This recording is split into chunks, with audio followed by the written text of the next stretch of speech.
नमस्कार। प्रवास अक्षय न्यूज नाटक और आप सभी का स्वागत है। गलवान की घटना के बाद पहली बार विदेश मंत्री एस जयशंकर चीन के दौरे पर पहुंचे हैं।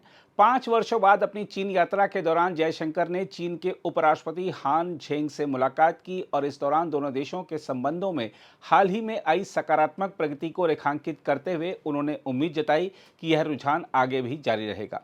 जयशंकर ने सोशल मीडिया प्लेटफॉर्म एक्स पर जानकारी साझा करते हुए लिखा है, बीजिंग पहुंचने के तुरंत बाद उपराष्ट्रपति हान झेंग से मिलकर खुशी हुई। मैंने भारत की ओर से चीन की एससीओ यानी शंघाई सहयोग संगठन की अध्यक्षता को समर्थन देने की बात कही। हमारे द्विपक्षीय संबंधों में हो रहे सुधार को रेखांकित किया और इस दौरे के दौरान चर्चा से इस सकारात्मक दिशा को आगे बढ़ाने का भरोसा जताया। अपनी बातचीत में विदेश मंत्री ने यह साफ किया कि भारत चीन की एससीओ अध्यक्षता के लिए अपना समर्थन रखता है।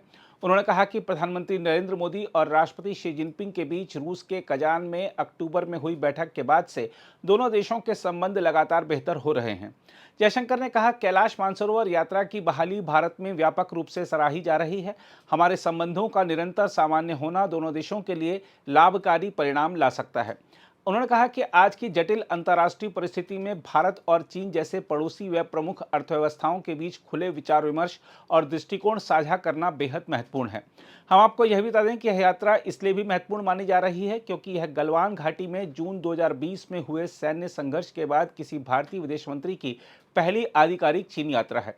इससे पहले रक्षा मंत्री राजनाथ सिंह और राष्ट्रीय सुरक्षा सलाहकार अजीत डोभाल भी जून में एससीओ के रक्षा मंत्रियों की बैठक के लिए चीन जा चुके हैं।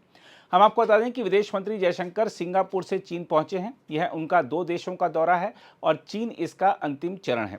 बीजिंग में वह अपने चीनी समकक्ष वांग यी से भी द्विपक्षीय वार्ता करेंगे। हम आपको याद दिला दें कि इससे पहले दोनों नेताओं की मुलाकात फरवरी में दक्षिण अफ्रीका के जोहान्सबर्ग में G20 की बैठक के इतर हुई थी, जहां आपसी विश्वास और समर्थन को लेकर बातें हुई थी। चीन यात्रा के दौरान जयशंकर के कार्यक्रमों में तियानजिन में मंगलवार को होने वाली एससीओ के विदेश मंत्रियों की बैठक शामिल है। इसके अलावा खबर है कि चीनी विदेश मंत्री वांग यी अगले महीने भारत के दौरे पर आ सकते हैं, जहां वे राष्ट्रीय सुरक्षा सलाहकार अजीत डोभाल के साथ सीमा विवाद सुलझाने के लिए विशेष प्रतिनिधि वार्ता तंत्र के तहत बातचीत करेंगे। देखा जाए तो जयशंकर की इस यात्रा से यह संदेश साफ है कि भारत और चीन दोनों ही अब तनाव और अविश्वास की कड़वाहट को पीछे छोड़कर संबंधों में स्थिरता और सहयोग को प्राथमिकता देना चाहते हैं। ऐसे समय में जब वैश्विक परिस्थितियां बेहद अस्थिर और चुनौतीपूर्ण हैं, भारत चीन जैसे 2 बड़े पड़ोसी देशों के बीच संवाद और विश्वास बढ़ाना न केवल दक्षिण एशिया के लिए बल्कि पूरी दुनिया के लिए भी अहम माना जा रहा है। लेकिन यह भी एक तथ्य है कि तिब्बत दोनों देशों के संबंधों के बीच टकराव का कारण बना हुआ है। यह बात खुद चीन ने कही है। हम आपको बता दें कि दिल्ली स्थित चीनी दूतावास ने रविवार को कहा कि दलाई लामा के उत्तराधिकारी सहित तिब्बत से संबंधित मुद्दे भारत चीन द्विपक्षीय संबंधों में एक कांटा हैं और वे नई दिल्ली के लिए एक बोझ बन गए हैं। यह टिप्पणी विदेश मंत्री एस जयशंकर की एससीओ के सम्मेलन में भाग लेने के लिए चीन यात्रा से पहले आई। हम आपको याद दिला दें कि इस महीने की शुरुआत में दलाई लामा ने कहा था कि तिब्बती बौद्धों के एक ट्रस्ट को उनके भावी उत्तराधिकारी को मान्यता देने का एकमात्र अधिकार होगा। चीन ने दलाई लामा की टिप्पणी पर नाराजगी व्यक्त करते हुए कहा था कि उनके उत्तराधिकारी को चीनी सरकार द्वारा मंजूरी दी जानी चाहिए। इसके बाद चीनी दूतावास के प्रवक्ता यू जिंग ने एक सोशल मीडिया पोस्ट में कहा कि पूर्व अधिकारियों सहित रणनीतिक और शैक्षणिक समुदायों के सदस्यों ने दलाई लामा के उत्तराधिकारी के संबंध में भारत सरकार के सार्वजनिक रुख के विपरीत अनुचित टिप्पणी की है।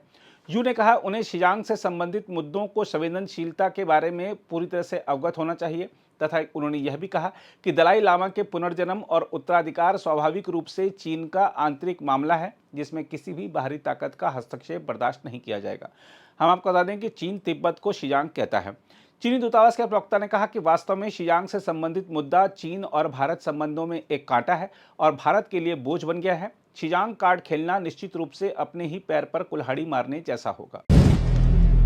अगर आप भी लेना चाहते हैं देश दुनिया की तमाम जानकारी तो आज ही सब्सक्राइब करें हमारे चैनल को। साथ ही नीचे दिए बेल आइकन को जरूर दबाएं ताकि हर अपडेट आप तक पहुंच सके।